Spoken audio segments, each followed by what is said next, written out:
Hey everyone, talk about a sense of entitlement. Like, I don't know where they're getting their marching orders from, or if it's truly all just, grassroots, right? It doesn't seem to be that way. I mean, it seems very coordinated and speaking with one voice. I mean, try to gather 7,000 people together anywhere. I don't care what the reason or what the excuse is, and then see if they all have some sense of agreement or alignment and having one voice that they're trying to espouse without at least having somebody coordinate their efforts. I don't know. That just doesn't seem like a plausible scenario to me. What I think is maybe some of these people that have put forth and suggested that there are some people that are behind these massive movements of people, these caravans that are now part of Central America, that are marching towards the U.S. and refusing to stop at any country along the way, even with places like Mexico that have said, hey, listen, you can stay here. We'll offer you all kinds of services and protections and the ability to take care of yourself. We'll offer you asylum, but yet they seem to be completely emboldened.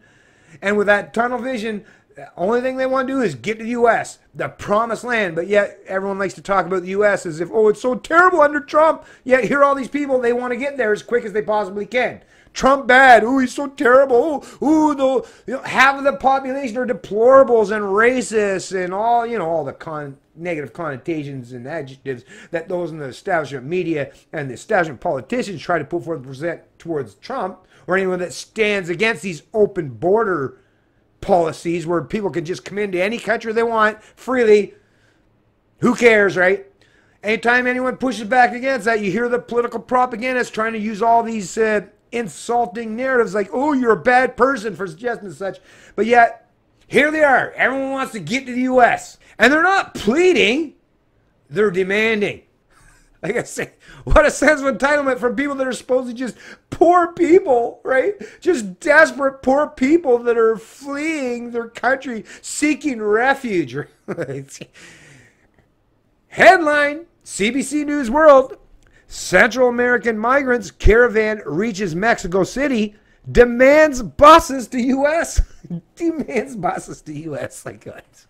And Mexico City, think about it. Mexico's already offered them all asylum here. You can stay here in our country. And, obviously Mexico is a lot more prosperous than Honduras and some of these places. So, it's quite a step up for a lot of them. But no. Apparently they're like, no, well, I guess we're not that hard off. We want to travel another 1,000+ miles or so and get to the U.S. And why? Well, what it is in Mexico don't have quite as big of a social safety net or a welfare state. So these people are like, yeah, hey, thanks for offering me $100, but hey, I can get like 1,000 if I go to the U.S. So, nah, thanks for the offer. But nah, there's greener pastures further north. Mexican government says most migrants have refused its offer of refuge, asylum, or work visas. This being reported by the Associated Press, November 8, 2018. Central American migrants in a caravan that has stopped in Mexico City demanded buses Thursday to take them to the U.S. border, saying it is too cold and dangerous to continue walking and hitchhiking. Well, hey, here's an idea. Instead of throwing all your fellow Hondurans or people in your domestic country under the bus and say, hey, yeah, I know things are really, really bad in our country, but screw you guys, I'm going elsewhere and I'm going to benefit myself rather than my own peeps, my own family, my own extended family, my own community, my own state, right? These people obviously have no loyalties. Wow, terrible situation. I get that. That's the thing with these globalists, all right? Where's your loyalties? You got no loyalties whatsoever, but just to yourself? Hey, I thought libertarians were bad. I thought we were all about being selfish. Obviously we're not. This is where everything gets flipped upside down. But look at this. These are people that actually are putting into practice something that libertarians are accused of, but actually we don't actually stand for. We actually, to me, actually as a libertarian, let me just tell you myself, for me to know, if I want to live freely, I have to give all kinds of other people freedom in my country, in my community, or in my province. And I want them to be as prosperous as humanly possible. And I want to help them out as best as possible so that I can live freely. Because you know what? For me to live freely, I need the rest of my peeps They feel that they're at least living freely as well. But apparently the people from Honduras or some of these South or Central American countries, they're like, screw my own peeps. I'm going elsewhere. That sounds quite selfish. That sounds quite entitled. That sounds very anti-altruistic as far as I'm concerned. Mexico City authorities say that of the 4,841 registered migrants receiving shelter in a sports complex, 1,726 are under the age of 18, including 310 children under 5. We need buses to continue traveling, said Milton Benitez, a caravan coordinator. Benitez noted that it would be colder in northern Mexico and it wasn't safe for the migrants to continue along highways where drug cartels frequently operate. He said the route and departure time would be decided at a meeting Thursday night. So it sounds like there's some planning going on there. It's a meeting. There's a coordinator.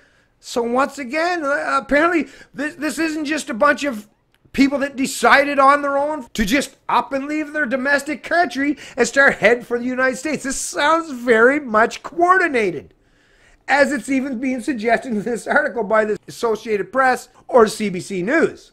The Mexican government has said most of the migrants have refused offers to stay in Mexico, and only a small number have agreed to return to their home countries. About 85% of the migrants are from Honduras, while others are from the Central American countries of Guatemala, El Salvador, and Nicaragua.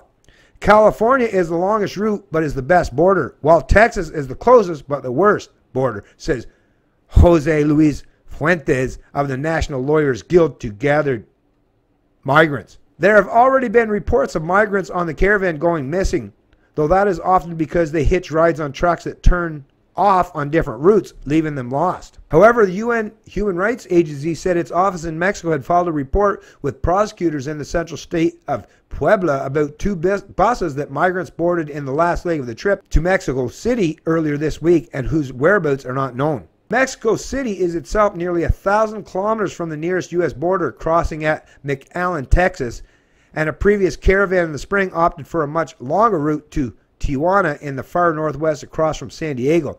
That Caravan steadily dwindled to only about 200 people by the time it reached the border. Fuentes warned the migrants that if they are separated from the children, they should say they want a lawyer and not sign any paper.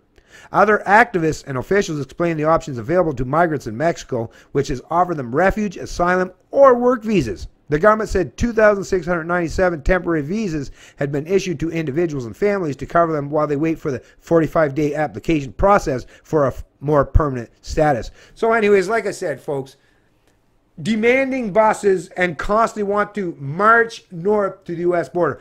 Tell me that's not coordinated. Go ahead. Go ahead and give your best reasoned argument.